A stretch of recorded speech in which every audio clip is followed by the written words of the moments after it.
Podcast.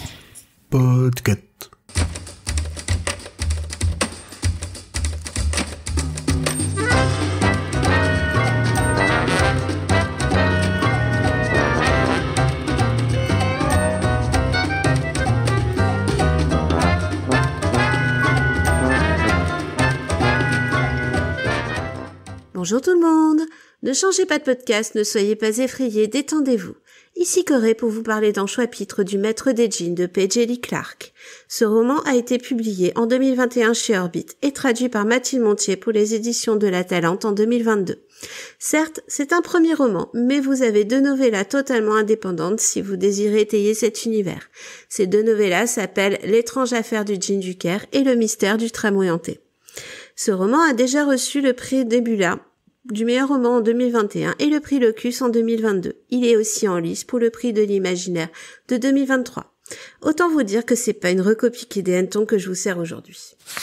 Maître des djinns fait partie de ces histoires qu'on aura du mal à classer entre fantaisie, uchronie et fantastique. Jugez par vous-même. Nous sommes au Caire, en 1912. Imaginez qu'une personne ait réussi à ouvrir un portail magique. Nous renouons avec les djinns, les anges, les démons et les anciens dieux. C'est comme si la magie redevenait une science et que l'Égypte en est la primeur. Imaginez les découvertes et applications scientifiques, le bouleversement que ce serait dans la géopolitique mondiale. Dans ce contexte, 24 membres de la fraternité hermétique d'Al-Jahiz sont assassinés. Al-Jahiz, c'est évidemment le mec qui a découvert les portails. L'agente Fatma El-Sharawi du ministère égyptien de l'alchimie, des enchantements et des entités surnaturelles va enquêter, alors qu'elle doit former une nouvelle agente et que nous sommes au lendemain de l'adoption du droit de vote des femmes et à la veille du sommet des nations pour la paix organisé par le roi d'Égypte. On n'est pas bien là ?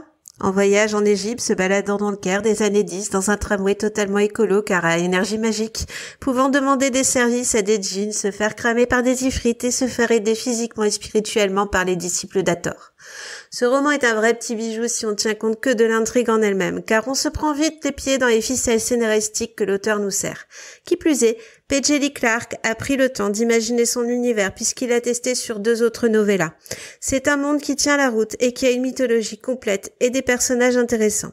Et cela en fait déjà un très beau roman à la frontière entre la fantaisie et le fantastique.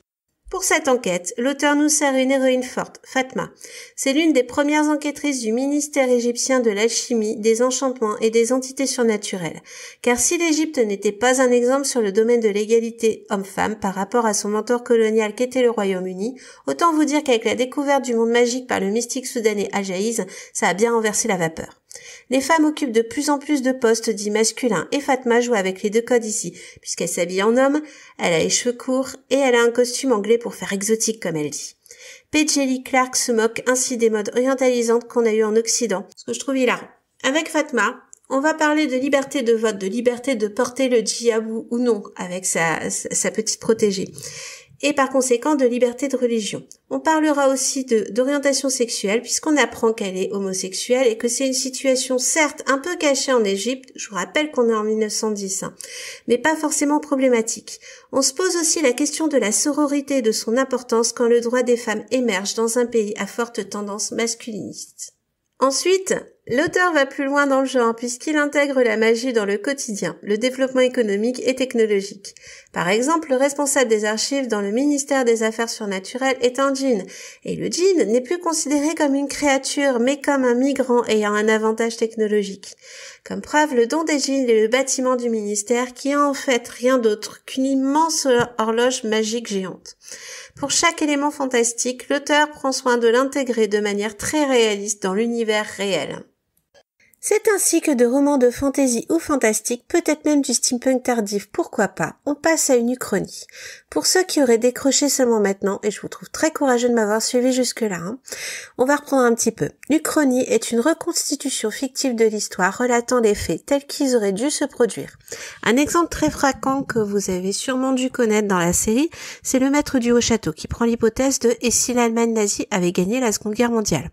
L'uchronie est un formidable bac à sable pour les historiens quand ils veulent vérifier des théories sur l'importance d'un personnage ou tout simplement l'importance d'une bataille. Mais dans les mains d'un scientifique à la plume bien aiguisée comme P.J. Lee Clark, ça donne ce magnifique univers. En effet, en donnant un avantage magique qui devient technologique, l'auteur change totalement la géopolitique mondiale. Nous sommes en 1912, en Égypte. Cette année-là, nous sommes sous la tutelle britannique et le seul événement notable est la découverte du buste Néfertiti. Ce n'est qu'en 1919, suite à la Première Guerre mondiale, que l'Égypte commence seulement sa première révolution pour se séparer de l'Empire anglais. Avec cette nouvelle distribution des cartes, l'Égypte n'est plus une colonie depuis longtemps et c'est elle qui convie les pays européens pour une conférence pour la paix. Et c'est sur ce point final que je vais insister pour vous inciter à lire ce roman et pour souligner son importance. Pendant très longtemps dans la littérature de l'imaginaire, on a eu une prédominance de la culture blanche occidentale et masculiniste. Depuis plusieurs années, nous avons des autrices féministes qui apparaissent, nous donnant de plus en plus d'héroïnes fortes et une vision beaucoup moins caricaturale des relations hommes-femmes. On commence aussi petit à petit à ne plus avoir de prédominance de couples mariés hétérosexuels. Avec Maître des Djinns, nous sommes dans une vague qui se précise depuis quelques années avec de la fantaisie et de la science-fiction africaine, contenant des autoristes comme Nenni Okorafor, Namina Forna et S.A. Chakraborty. Petit à petit, nous avons de plus en plus d'œuvres qui nous sortent de notre culture occidentale, nous ouvrons de plus en plus l'esprit sur l'histoire et nous affranchissant d'une certaine vision du monde, qui a encore des traces de colonialisme. Et c'est aussi cela le but que l'auteur a eu en écrivant ce livre. N'oubliez pas l'information la plus importante de cet épisode, à part lire Le Maître des Djinns de P.J. Lee Clarke bien sûr, c'est que Choix-Pitre fait partie du label Podcut. Ce label, ça pourrait être un peu votre seconde maison si vous le désirez, en rejoignant le Discord par exemple, ou en souscrivant au Patreon. Tous les liens seront bien entendu dans les notes de cet épisode. Et si vous le souhaitez nous aider sans pour autant vous investir autant, vous pouvez toujours noter le podcast, partager et commenter sur les réseaux. Vous pouvez enfin découvrir et faire découvrir les autres podcasts du label. Les miens sont la 19e Palabre, la Gazette Humaine, la Confiture, Binous USA ou bien entendu Watchlist et Choix-Pitre. Je vous souhaite la belle journée et à bientôt.